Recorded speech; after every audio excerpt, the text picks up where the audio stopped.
Hello,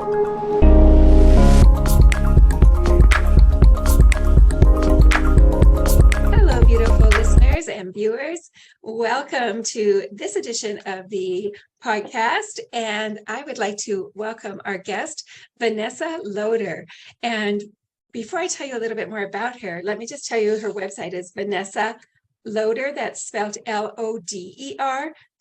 So VanessaLoder.com. And she has credentials a mile long, and I'm really excited to talk to her about her connection to the Louise Hay work as well. She has been featured in Forbes magazine, in Huffington Post, Glamour magazine. She's done a TEDx talk. She's been to Google headquarters giving a talk. She's a graduate of Stanford Business School. And she, again, on her website, VanessaLoder.com, has loads of free resources. And she has the information for her book, which is called The Soul Solution. And we're going to talk a little bit about that book as we get started. And then we're going to move into a little bit more about you and your journey. Okay, Vanessa? Sounds great. So, welcome. Thank you. I'm going to start off by asking you about the section in your book that talks about the toxic hustle. What is that and how do we overcome it? Yes, toxic hustle culture. This is something I talk about a lot because I worked in finance and on Wall Street in Silicon Valley for almost a decade. So I've very much been in that mindset. And that really is this belief that we have in our culture that the more we're hustling, the busier we are, somehow the more worthy we are. And we can accidentally buy into this mindset because it's just the very water we swim in. So if you notice sometimes when people ask you, how are you doing? And you say, I'm busy, I'm so busy. But busy isn't actually a state of being, and I've even noticed with myself, like on the weekends, I have this need to run errands or go return something at Target just to feel like I did something useful with my day, like I was productive. And so many of us have this mindset that the more productive we are, the busier we are, the more worthy we are. And this is part of what's leading to so much of the exhaustion and overwhelm and burnout that people are experiencing. So we, as a culture, then we say, I am busy, I am busy, I am busy as an affirmation. Yes, that's exactly what I talk about in the book. It's almost this default affirmation that many of us don't even realize we're saying all the time. I'm busy, I'm so busy, I'm so busy. And the thing is, whatever you put, as you know, and all your viewers and listeners know, whatever you put after the words I am is a self-fulfilling prophecy. So if someone asks, how are you doing? And you say, I'm busy, I'm crazy busy, so busy. That's actually going to lead your body to feel more stressed, to release more cortisol and adrenaline and get you more into this fight or flight mode, which contributes again to the burnout and the overwhelm. So one thing you can do is to just stop saying, I am busy. And, I offer some other affirmations in the book, but saying things like, I have plenty of time for everything I want and need to do. Yes. Today. Or like, I always have time for whatever's most important to me. Or for me, at least, look, I have 2 small kids. I run my own business. I want to invest in my friendships and my marriage. I have a lot going on. I had a book that just came out. So on the weeks when I really do have a lot and someone asks me, how are you? What's going on? What I've started saying is I'll start saying, I'm really full. I'm really full this week because it feels honest on those weeks when you are really full, but It feels better on my nervous system. And it's a better affirmation than I'm busy. I'm so busy. I had a friend tell me once, instead of saying I'm so busy or I'm busy, she switches it to I have an abundance of work. That's a good reframe too. I like that. Yeah. Yes. Yeah. So you attended a retreat with Cheryl Richardson and Louise Hay about 10 years ago, you were saying. And was that when you were first introduced to affirmations?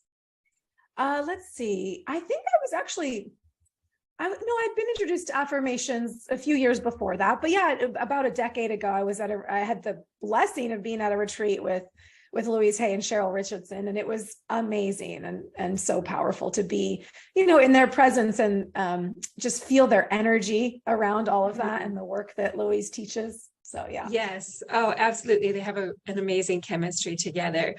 Well, let's talk about you. So someone who has graduated from Stanford Business School, your history, Wall Street, banking, and so on. And now when I read your bio, I learn about that you specialize in visualization and really helping people move forward with their lives and helping women who are feeling overwhelmed and exhausted and how to eliminate some of the mistakes they're making. So you've done a huge shift. Can you tell us a little bit about your journey? Sure. Yeah. So I've been an overachiever my entire life. I graduated from an Ivy League school, top of my class, thought about joining the Peace Corps when I graduated from college, but I went into Wall Street investment banking instead. And in hindsight, I think my soul was like whispering at me, but I kind of followed the safe path, the traditional path. So I worked on Wall Street doing investment banking and then in private equity, got my MBA from Stanford. And I got to this point in my career where everything on paper looked great. I was on the board of a company I loved, a vice president at this firm, on track to be a partner, making plenty of money. So it all looked good on the surface. And yet inside, I felt kind of lost and unfulfilled. And I would lie in bed at night with my mind just racing, thinking of all the things I didn't get done that day and all the things I had to get done the next day. And I remember having this moment where I thought, this is success. Like I thought I would reach some point where the happiness and the joy and the fulfillment would just be there. And it was like my whole life I'd been climbing this ladder of get good grades, go to a good school, get a job, get a promotion, go to grad school. And I got to the top of the ladder and thought, crap, I think this is the wrong ladder. And so that led to a bit I think many of us can relate to that. Yeah. And so I started just wondering, asking these bigger questions like, who am I? What's my purpose in life? What am I meant to do here? And also, I got really curious with the question of how can I have big, bold dreams and visions and ambitions and things I want to do in my life, and yet pursue them in a way that's much more sustainable, that's nourishing, that helps my well-being, and also where the goals are really aligned with my soul and they're not coming from what our culture or our society says is important or valuable. So I started studying mindfulness, the neuroscience behind behavior change. I trained in something called neuro-linguistic programming, which is a way to rewire your neurology to change your responses to things. And I was trained in hypnosis, past life regression healing. Basically, my overachiever went nuts in the self-help space for many years. Went on all kinds of retreats with people like Louise Hay. And I came out, and I was honestly just doing that for myself, not thinking I would turn it into a business. And then I came out the other side of all of that, and I had changed so much that I realized what I wanted to do was dedicate my life to bringing these tools to other people, and particularly to women. So that's what I've been doing for the last 10 years. Oh, that just absolutely warms my heart. I'm so happy to hear. And, especially someone like you who has been there, done that, been through it, and then said, now I'm going to help other people to do the same. That experience is just so incredibly important when we are working with other people. I was on your website and noticed that under the resources section, you have many free resources, one of them being a 30-day meditation challenge. Can you tell us a little bit about that? Yeah, sure. So one of the things I realized working with a lot of busy, overwhelmed, mostly women, was that not everyone was going to go on a 10-day silent meditation retreat. And they didn't have the time or the capacity or frankly, the interest level to do some of these things.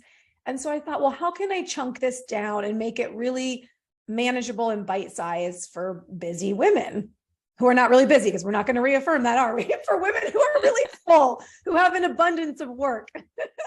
And so I created this free 30-day meditation challenge. It's just 5 minutes a day. So I have, full-time stay-at-home moms who say, I can find the 5 minutes, working women, everyone can find 5 minutes, even if it's just while you're commuting to work. And I joke that it's like the gateway drug to inner peace, and so it helps people create a little bit of quiet in their morning routine. And one of the things that I talk about is many of us, the first thing we do when we wake up, what do a lot of people do? They check their phone.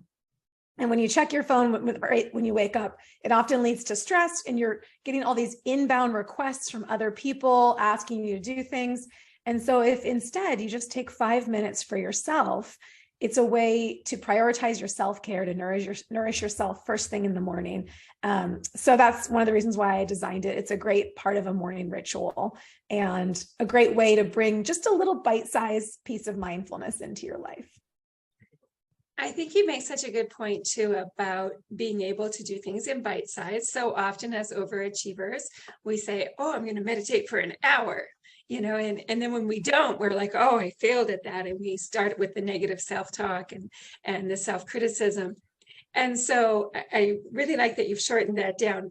What I would like to know from you is, how would you recommend for our viewers to break the habit of grabbing for our phone first thing in the morning? Great question. Well, so one of the things the research on willpower and habit formation shows is it can be helpful to put a new habit in place of the old one. And also it can be helpful to have visual cues.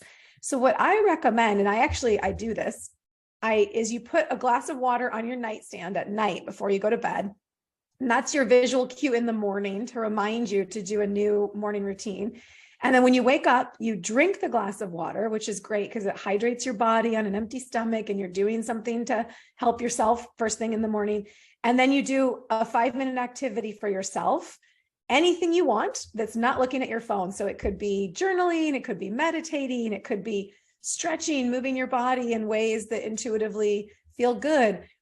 But the intention behind it is, I'm going to start my day prioritizing myself and my needs and not responding to all the inbound requests from other people. So yeah, that's a simple way. I love that. I love that. I've never heard that before about the glass of water, and I'm going to be incorporating that. One thing that I've been doing is just keeping my phone in another room so I don't have that temptation. But I love the glass of water because it is so intentional. Beautiful. One thing that you specialize in as well, and I'm not sure if you talk about it in your book, I think you do, The Soul Solution, which is attaching visualization and the feeling to affirmations to help them be more effective. Yeah. Can you tell us more about that? Yeah. So when I first learned about affirmations over 10 years ago, I would sometimes be saying affirmations to myself, but my energy and my feeling did not match the affirmation. It actually matched the opposite of the affirmation. So one of the stories I tell in the book was I was like, oh, I'm going to build $1 million business. And I would say things like, I am building $1 million business. But what I was feeling was the depression and shame and frustration about how my business was not making nearly that, nowhere near that amount of money. Yes. And so I would say the affirmation, but I was energetically and feeling into the lack of the thing I wanted rather than the thing I wanted. And so it's really important to connect with the feeling underneath the affirmation. So for example, with mine around, I'm a millionaire. It's, well, what's the feeling I was hoping that would give me? And when I really tuned into it, the feeling, I thought, okay, let's say I am making $1 million. Why do I even want that? And the feeling underneath that I actually wanted was luxury. And I realized, oh, I can have a feeling of luxury from like a soft, cozy blanket in my house. I don't need to have a lot of money to have luxury. So how can I tune into that feeling state and focus on that rather than just the words of an affirmation? Really great advice. And I can relate to what you're saying because I remember when I first started using affirmations around my health, and I was in poor health at the time. And my affirmation was, I am healthy, fit, and beautiful. And my inner voice was like, yeah, right. And so I have managed now over the years to have attached that feeling of being healthy, fit, and beautiful. And, one of my favorite affirmations is every cell in my body is healthy. And I love that. Yes. And so really being able to attach the feeling of being healthy to that affirmation, for me, I think really made it real. And when we connect those little things, like you said, that blanket and the gratitude piece with it, so incredibly powerful. And what a great way to live is in that state of knowing that, we can have these things that will be provided for us when we stay focused. And so thank you for sharing that. Those were great tips. Yeah. And, one other thing I just want to add, that's a great little hack, because I think when you don't have the thing you want, it can be really hard to feel what it would be like to have that thing. And So the other example that comes to mind is I've really been wanting more of a thriving relationship with my husband. Our marriage has kind of been rough for the last year, and we're in a better place now. So I think that's why I can talk about it. But when I was in that place where I really didn't feel connected to him, I would try affirmations like, I feel close and connected to my husband, or we have laughter and playfulness together. And it was so not available in the present that I really struggled to feel into it. So one of my favorite kind of tricks or hacks is what you do is you go back to the past, to a time when you had that feeling in possibly a totally different context. So I would think, okay, when did I feel really connected to someone else? And I would maybe even imagine myself and one of my kids laughing and playing together, get the feeling in my body of what that feels like to have laughter and joy and connection with this other human in a way that's easy to access. So for me, when I imagine that with my kids, it's very easy to access the feeling. Then layer that on top of my present desire. Okay, get the feeling. Now I'm imagining me and my husband laughing over a shared joke at the kitchen table. And I can now I can feel it because I got the feeling from imagining me with my kids. And now I'm kind of doing a mind trick in my own mind, layering that on top of an image of me and my husband in our breakfast nook, laughing over a shared joke. And now I can feel it towards him. But 5 minutes ago, when I was kind of pissed at him, I couldn't access it. That's a great tip as well. Let's maybe do an exercise like that with the listeners and the viewers. And one thing, let's just circle right back to the busyness. I'm busy, right? Like we're throwing that out. So I think probably almost everyone listening can relate to that affirmation. And let's switch that up and then let's connect the feeling. So the affirmation that you maybe we can use this affirmation. My schedule is full and I feel abundant. How about that? Or do you have a better suggestion? You tell me, but when I say my schedule is full, I feel like a tightness in my chest. Okay, let's not do that. It's stress. I don't know about you, but physiologically it stresses me out. Even the words, my schedule, I don't like. Okay, so let's do something like I am calm and have enough time. I'm calm and have enough time. How about just that? Yeah. Does that work? Calm and have plenty of time. Plenty of time. Like how the word enough. I get really particular with feeling into the energy of things. If you haven't noticed, and the word enough for me makes me feel makes me think about the times when I don't have enough. Okay, so I really like plenty. Plenty is great. Okay. I use the word plenty when people ask about my age. I'm 29. Okay, so I'm calm and have plenty of time. Yeah. So now we're moving from that old affirmation of I am busy. We are now into that I am calm and have plenty of time. Help us connect to the feeling. Okay, I am calm and have plenty of time. So just allow your eyes to gently close. I am calm and have plenty of time. So in your mind's eye, just start to connect with your breath and notice the rise and fall of your chest or belly as you inhale and exhale.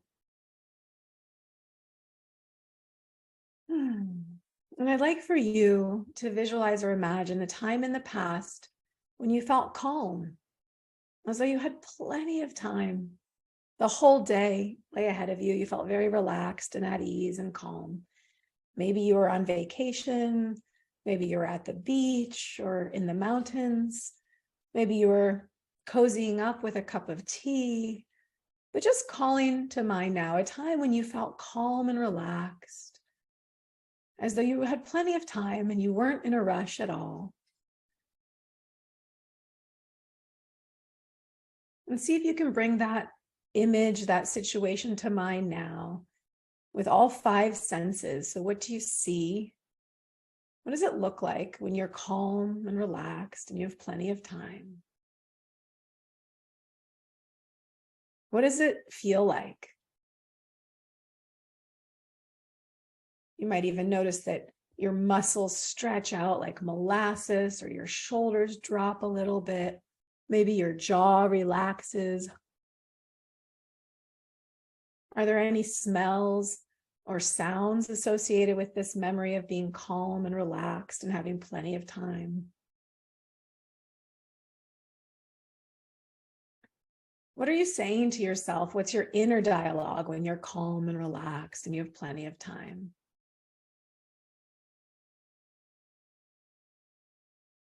And as you really get that feeling state in your body, just reaffirming in your own mind, I am calm and I have plenty of time. And if you'd like, you can even layer that on top of your day today. So visualize or imagine an upcoming segment of your day, something that you'll be doing after listening or watching this podcast. And visualize or imagine yourself feeling calm with plenty of time as you go about that task or that activity. I'm calm and I have plenty of time. See yourself, imagine yourself, sense yourself any way you can, going about that upcoming segment of your day, feeling calm and as though you have plenty of time. What might you say or do differently? What might that feel like if you were to be really calm and feel like you have plenty of time? How might other people respond to you differently if you were to show up embodying calm and plenty of time? And then as you're ready, just allow your eyes to gently open and come back to the present moment. Oh, wow. I know, I felt really good doing that. Vanessa, that was fantastic. You are truly an expert at what you do. I am so excited that we can share this with so many people. Again, your book is The Soul Solutions. People can go to, yes, show us the book. Perfect. The Soul Solution. Can you tell I'm a first-time author? I'm like, I love it. Beautiful. And people can get the book at vanessaloder.com. That's LODER.com. And go to the website to get the book. Also go to the website for the tons of free resources that are there. Vanessa, what a pleasure. Thank you so much for being on the show. Thank you for having me, Victoria. It's been such an honor and such a joy. And I feel more calm and as though I have plenty of time for whatever I'm going to be doing next. I do too, which is just so incredibly fantastic. Thank you. Thank you.